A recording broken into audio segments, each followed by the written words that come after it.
za ndani kabisa bwana sisi. Nasikia klabu ya Simba wanaifuatilia kwa karibu sana hii statement. Yaani wanafuatilia kwa karibu sana ile speech. Wanajaribu kuangalia namna ambavyo wanaweza kaona kisheria imekaa.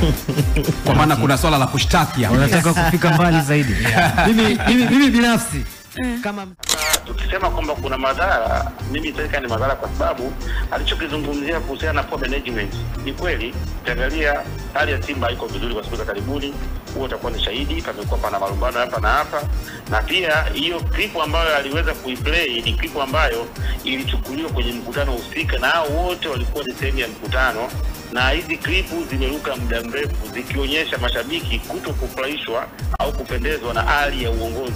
Lakini si mara moja, si mara mbili tumeweza kusikia baadhi ya watu wakilumbana kiongozi fulani atoke, afai, lakini pia hata viongozi tumeweza kuwasikia wakitumia majina ambayo yasiyofaa kwa viongozi wengine. Haitunyimi sisi nafasi ya kuweza kuchambua, kuangalia mawazo tofauti. Sasa niende moja kwa moja kwenye madhara. Ndio. Na yako kote.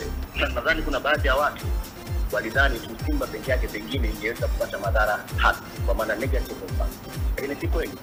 Hata Yanga kwa kutumia ule mfano inaweza ikapata negative impact, kwa maana FIFA ambao limefanyika Doha pale Qatar.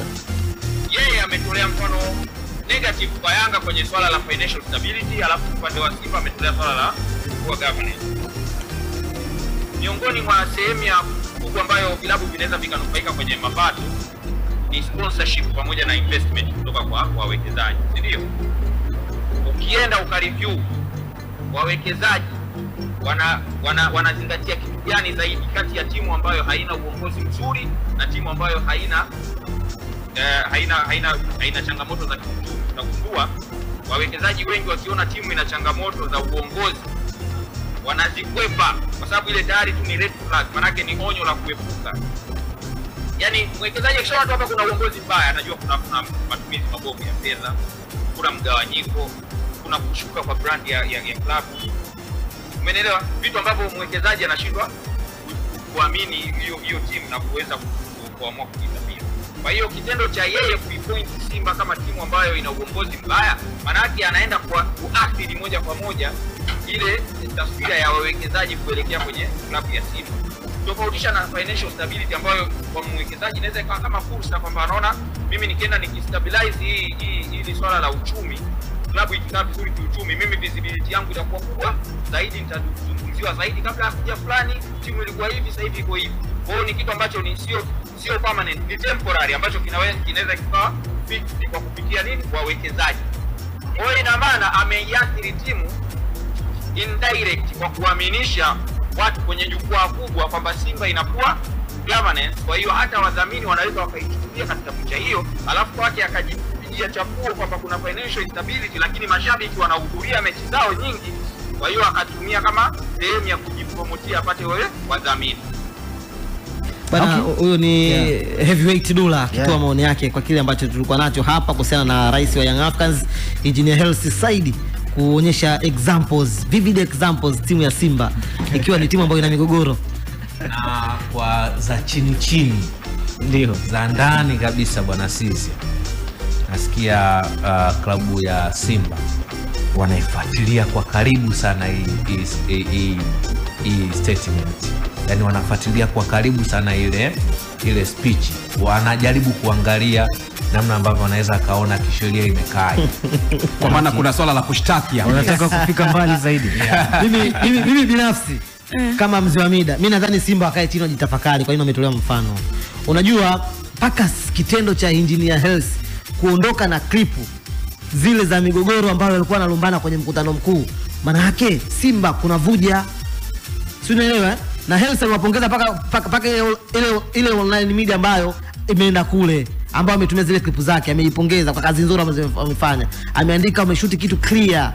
Si umeelewa? Okay. Maana yake Simba wajitathmini wapi ambapo panavuja. Unajua kutolewa kitendo cha kutolewa mfano kwenye jukwaa kama lile, maana yake kinawakera na sio uongo, ni kweli. Sawa, tuna join na tuko live na mtaalamu wa market.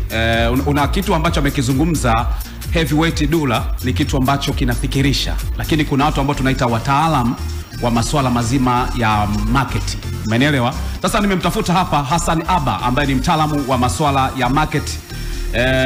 Nataka tufahamu kuhusiana na madhara ambayo Simba huenda ameyapata, positive na negative. Unajua madhara ni madhara tu, inawezekana ni madhara ambayo yakawa mazuri au mabaya. Hassan Aba, habari ya muda huu?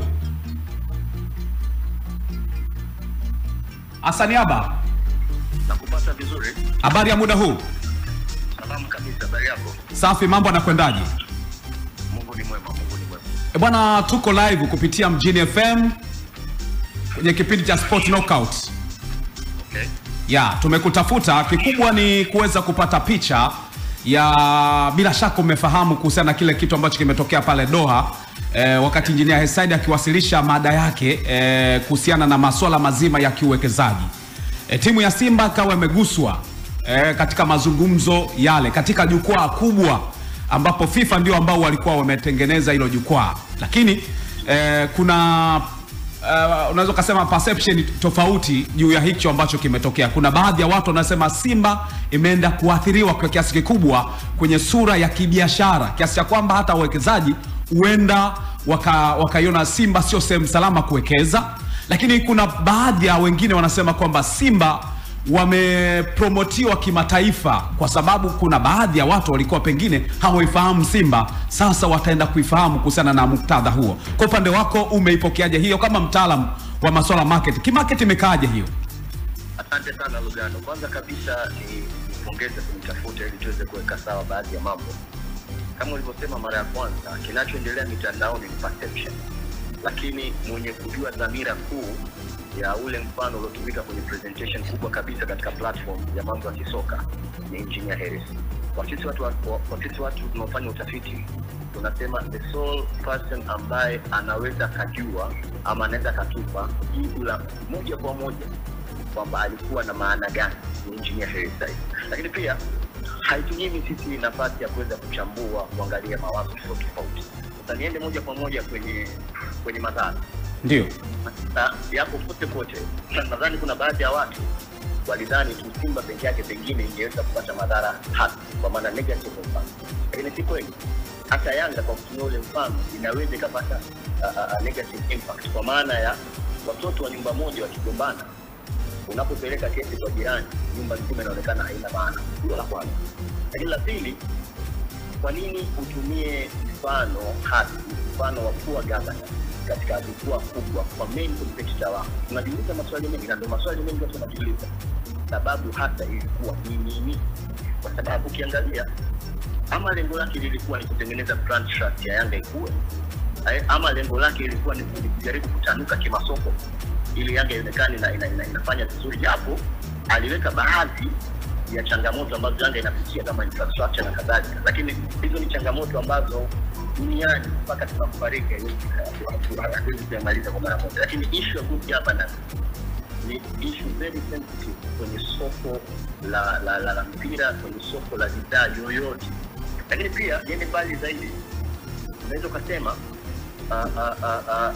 wakati mwingine hii inaweza ikaleta taswira mbaya, kwa maana hakuna fair competition katika soko la Tanzania.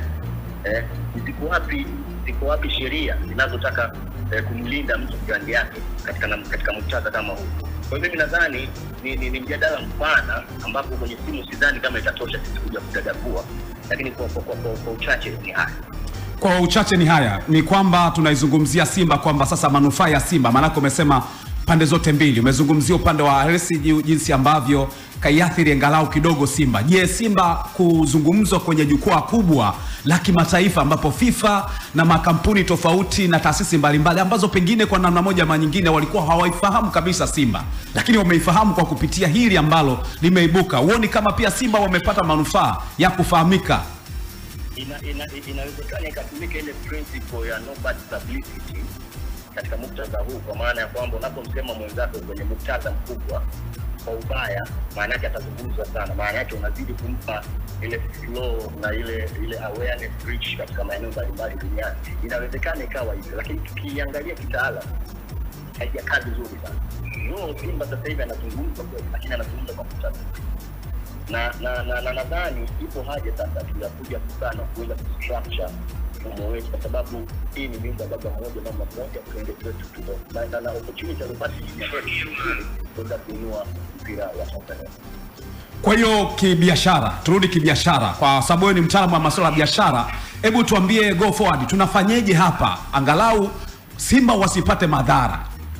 Nini kifanyike? Ni engineer Herside mwenyewe kuomba radhi, au itabidi arudi kurekebisha baadhi ya vitu ambavyo tayari vimefanyika ambavyo vinawezekana, au maji yaliyomwagika hayazoleki tena?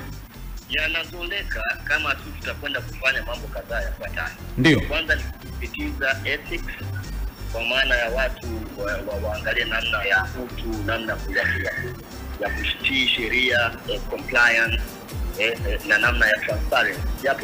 Japo moja anaweza kusema ni kweli engineer alitoa mfano na akatoa mpaka video za migogoro, lakini hii haileti picha nzuri. Kwa hiyo tujikite zaidi kwenye ethics, lakini pia tunaweza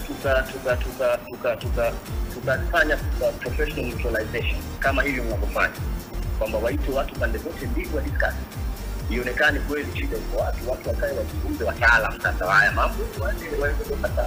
Kwa mimi nadhani si haijakaa vibaya sana, ni swala la watu kukaa kujadili na kutotegemea mpande mmoja, kuweza kutoa opinion za kitaalamu kuweza kusaidia industry ya kama swali langu lilielewa. Mimi nasema kutokana hiki ambacho kimefanyika kwa upande wa Simba tayari kama ni madhara upande wa asi, kwa maana mabaya tayari ishatokea. Simba wanasafishwa vipi? Simba wanarudi vipi katika sura yao ya kawaida kimataifa? Kwa sababu huenda kuna watu waitaka kuwekeza upande wa Simba, baadaye wakashituka kwamba kama hakuna uongozi mzuri, maana hatuwezi kuweka pesa. Kuna watu ambao wana matumizi mabaya ya pesa, kuna watu ambao unaweza ukatengeneza idea hii isifanyike kama ambavyo unavyotaka nikapata hasara. Inarudi vipi sasa kwa Simba? Ni nani wa kuirudisha hiyo hali? Wa kurudisha hali namba moja ni Simba mwenyewe. Kwanza kurespond, sio kwa maneno, kwa vitendo, kuonesha kwamba uongozi wao uko imara na yaliyotokea yapo katika uwezo wao wa kuyashughulikia, kwa maana iko within their competence. Lakini la pili, kuja hadharani na kuonesha mafanikio, sababu huwezi kuniambia kuwa governor mtu ana rank namba 5 duniani.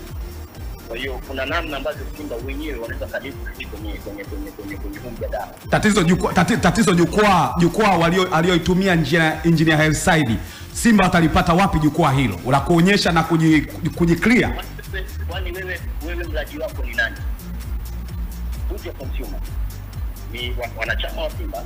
Ndio. Ni watu wa Simba. Is nao kwanza walaki, alafu external party itakwenda taratibu. Make sure na control kwanza atmosphere ya walaji wako, consumers, mashabiki, wanachama na kadhalika. Then baadaye utaendelea na nzuri sasa ya kuweza kuwafikia majukumu. Unaweza hata kuandika barua. Dunia sasa hivi utandawazi uko juu sana, lakini jambo la kwanza Simba wenyewe ni kuweza kuonesha kwamba yaliyotokea yapo within their capacity, na waoneshe kwa nini, namna gani wanaweza kuhandle situation kama hii. Lakini kwa nini pili, as a fair competition, ishatokea madhara mafuriko na nini, pengine atafute engineer Heri tumsikilize, anaweza akawazisha mambo, akatuambia leo ilikuwa ni pia inaweza kuleta stability na mambo mengine kama hayo. Aba, mimi nikushukuru sana. Hassan Aba, nikushukuru sana kwa kuungana nasi kupitia Sport Knockout ya Mjini FM. Panapo majaliwa wakati mwingine tukipata nafasi tutakutafuta tena angalau tusaidie vitu vingine. Asante sana. Hassan Aba wewe. Kuna kitu ambacho nimeking'amua kutoka kwake Hassan Aba. Amesema wa kurejesha heshima ni Simba wenyewe. Unaelewa? Lakini baadaye akamtaja pia engineer mwenyewe. Arudi tena. Hapana, yani usikategemea Hersi aje kuomba msamaha. Kwa kosa gani? Simba iko kwenye migogoro kweli. Leo hii wewe Lugano uwezi kupata sifa eti mtaani unasifika eti mwanao ni mwizi ukasifia hiyo sifa. Hiyo sifa sio nzuri. Ili ujisafishe. Unasikia mzee Hamida kwenye ile speech pale ziko zinapita clip. Ndio. Uwanja hauna mashabiki. Sivyo? Ndio. Shabiki analalamika. Kwani shabiki wa timu gani? Bwana pia tuko hewani na Dominic Salamba. Dominic Salamba tunafahamu ni mchambuzi, ni mtu ambaye Simba ni ngumu kuitetea. Kwa tuko live na Dominic Salamba, tuzungumze naye hapa aweze kutupa mchango wake kwa kile kitu ambacho kinaendelea sasa hivi. Pengine naye anaweza kana maoni yake tofauti. Dominic Salamba, habari ya muda huu? Salama ndugu yangu, hapo studio. Safi, unaendeleaje? Mimi namshukuru Mungu niko vizuri kabisa. Bwana, tuko live kupitia Mjini FM 92.5 Dar es Salaam, Zanzibar tunasikika pia na maeneo mbalimbali tunasikika. Tumekutafuta Dominic Salamba, ni mdau wa soka, tunataka maoni yako pia kutokana na madhara ambayo yametokea kutokana na uwasilishwaji wa taarifa za kiuwekezaji pale Doha kwa kupitia Engineer Hersi Said. Sasa tumekupigia tuone mtazamo wako. Najua ni mdau, ni msomi ambaye unaweza ukatuambia tafani yako sio mbaya. Huenda pia fani yako inahusiana na hivi vitu, ukatuambia kwamba kwa wewe binafsi kama mdau wa michezo, madhara ambayo wameyapata Simba au faida ambayo umeipata Simba kutokana na presentation, kuguswa kwa Simba katika jukwaa la kimataifa kukoje? Kwanza mimi sijaona kama kuna madhara yoyote, na ile shule au ile kongamano lilikuwa linahusiana na namna ya kuweza kutoa uelewa kuhusiana na mambo mbalimbali ambayo yanahusika na mpira wa miguu. Na ukiangalia pale Engineer Hersi alikwenda kama ni mwenyekiti wa vilabu, lakini pia alikuwa amepewa mada ya kuweza kuiwasilisha kuhusiana na hali ya mifumo ya mabadiliko ya kimpira Afrika, kwa maana transformation. Kwa kwamba timu yake ni miongoni mwa timu ambazo zimekuwa zikiwa kwenye huo mchakato hata kama hujakamilika. Kwa hiyo ambacho alichozungumza pale ilikuwa anajaribu kutoa experience ya nini ambacho kinakwamisha mafanikio ya mpira katika soka la Afrika. Alizungumzia vitu vingi, alizungumzia mambo ya poor management kama unakumbuka, ndio alizungumzia mambo ya financial instability, mambo ya lack of sponsorship na vitu vingine vingi. Lakini baadaye akaja kuzungumzia solution ya hiyo vitu gani, kwamba haya yote unaweza kuja kuyarekebisha au kuiondoa kama utakuwa na mfumo mzuri, kwa maana transformation, kuhama kutoka kwenye ile mifumo ya zamani kwenda kwenye mifumo ya kisasa ambayo kimsingi ipo katika maeneo matatu kama sio manne. Kwa hiyo kile ambacho alikizungumza katika ile hiyo presentation yake ilikuwa ni kujaribu kuonyesha ambacho kinaendelea. Sasa tukisema kwamba kuna madhara, mimi nitaika ni madhara kwa sababu alichokizungumzia kuhusiana na poor management ni kweli. Ukiangalia hali ya Simba iko vizuri kwa siku za karibuni, huo utakuwa ni shahidi. Pamekuwa pana marumbano hapa na hapa, na pia hiyo clip ambayo aliweza kuiplay ni clip ambayo ilichukuliwa kwenye mkutano husika, na hao wote walikuwa ni sehemu ya mkutano. Na hizi klipu zimeruka muda mrefu zikionyesha mashabiki kutokufurahishwa au kupendezwa na hali ya uongozi. Lakini si mara moja, si mara mbili tumeweza kusikia baadhi ya watu wakilumbana kiongozi fulani atoke, afai. Lakini pia hata viongozi tumeweza kuwasikia wakitumia majina ambayo yasiyofaa kwa viongozi wengine. Kwa hiyo utagundua kwamba pale pana changamoto ya kiuongozi, lakini pia pana changamoto ya kimahusiano baina ya viongozi na mashabiki na wanachama wao moja kwa moja. Ni kitu ambacho kimeonekana, na hata mkutano ambao walimfanya watu media zilienda zikaweza kurusha, lakini hatukusikia ikizungumzika kwamba media zimedhalilisha wanasimba.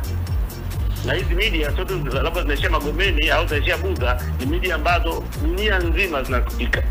Dominic Salamba, hiyo kitu kama ni kezisaji ni kitu cha kawaida, ila kama angekuwa amekwenda kulipika jambo ambalo halipo akaweza kulizungumza, hapo ingekuwa ni kitu kingine. Kinachokizungumza kipo. Issue ya msingi ilikuwa je, hii issue aliyozungumza ina ukweli au haina ukweli? Dominic Salamba, yes ndio.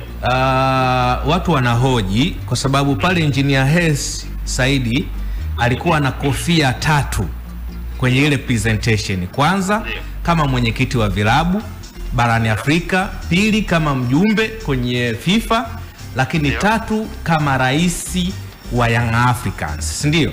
Hizo zote kofia 3 yuko nazo. Wakati anawasilisha na kutoa mfano wa Simba, kuna walakini, manake yeye hapo tayari kuna reputation inakuja kwa sababu ni rais wa klabu ya Yanga, na Yanga na Simba ni watani wa jadi. Haitafsiri kitu tofauti hapo katika mazingira ya muktadha wa naita kimaadili, kwamba kungekuwa na mifano yoyote ambayo angeweza kutoa tofauti na kuitaja Simba? Hakuna tafsiri ya kimaadili, lakini kwa tafsiri ya kihisia. Yaani tayari usema hapa na kofia 3.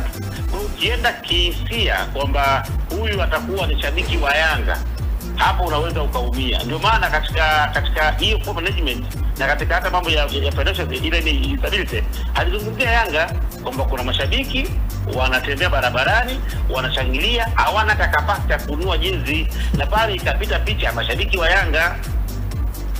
Kama ingekuwa ni kudhalilisha, maana na Yanga pia wamedhalilishwa.